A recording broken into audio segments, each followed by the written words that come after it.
ಓಡಾಡಿಕೊಂಡಿದ್ದ ತರುಣರನ್ನ ಬಿಡುತ್ತಿಲ್ಲ, ಕಾಲೇಜಿಗೆ ಹೋಗೋ ವಿದ್ಯಾರ್ಥಿಗಳನ್ನು ಉಳಿಸ್ತಿಲ್ಲ. ಯುವ ಸಮೂಹವನ್ನೇ ಟಾರ್ಗೆಟ್ ಮಾಡಿರುವ ಹಾರ್ಟ್ ಅಟ್ಯಾಕ್ ಹಾಸನದಲ್ಲಿ ಸಾವಿನ ಸರಣಿಯನ್ನ ಆರಂಭಿಸಿದೆ.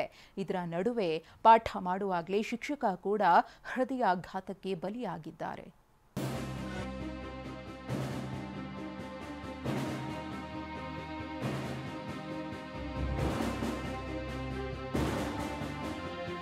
ಹೃದಯಾಘಾತಕ್ಕೆ 22 ವರ್ಷದ ಯುವತಿ ಬಲಿ. ಒಂದೇ ತಿಂಗಳಲ್ಲಿ ಹಾಸನದಲ್ಲಿ 14 ಜನರಿಗೆ ಹಾರ್ಟ್ ಅಟ್ಯಾಕ್.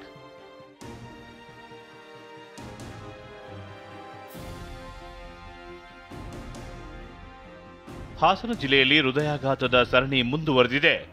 ಒಂದೇ ತಿಂಗಳಲ್ಲಿ ಬರೋಬ್ಬರಿ 13 ಮಂದಿ ಹಾರ್ಟ್ ಅಟ್ಯಾಕ್ನಿಂದಲೇ ಸಾವಿನ ಮನೆ ಸೇರಿದ್ರು. ಈ ಸಾವಿನ ಸರಣಿಗೆ ಸುಪ್ರಿಯಾ ಅನ್ನೋ ಈ ಯುವತಿಯು ಸೇರಿದ್ದು, ಹೃದಯ ಬಡಿತ ನಿಲ್ಲಿಸಿದವರ ಸಂಖ್ಯೆ 14ಕ್ಕೆ ಏರಿಕೆಯಾಗಿದೆ.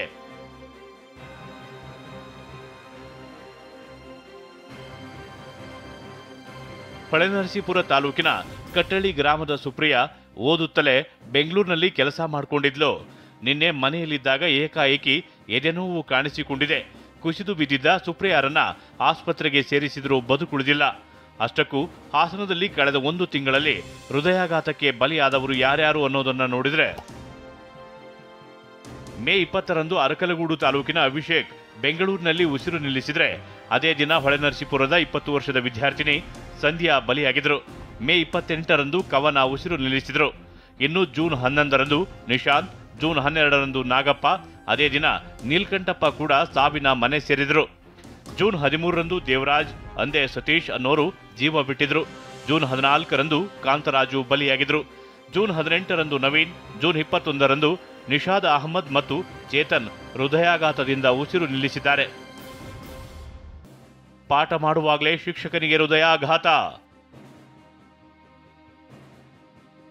ಬಾಗಲಕೋಟೆ ಜಿಲ್ಲೆ ಜಮಖಂಡಿಯ ತುಂಗಳ ಹೈಸ್ಕೂಲ್ ಕನ್ನಡ ಶಿಕ್ಷಕ ಗುರುಪಾದ ಎಂದಿನಂತೆ ಇಂದು ಪಾಠ ಮಾಡ್ತಿದ್ರು.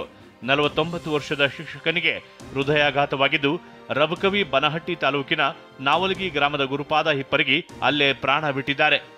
ಹಾಸನದಿಂದ ಮಂಜುನಾಥ್ ಕೆವಿ ಜೊತೆ ರವಿ ಮೂಕಿ, TV9 ಬಾಗಲಕೋಟೆ.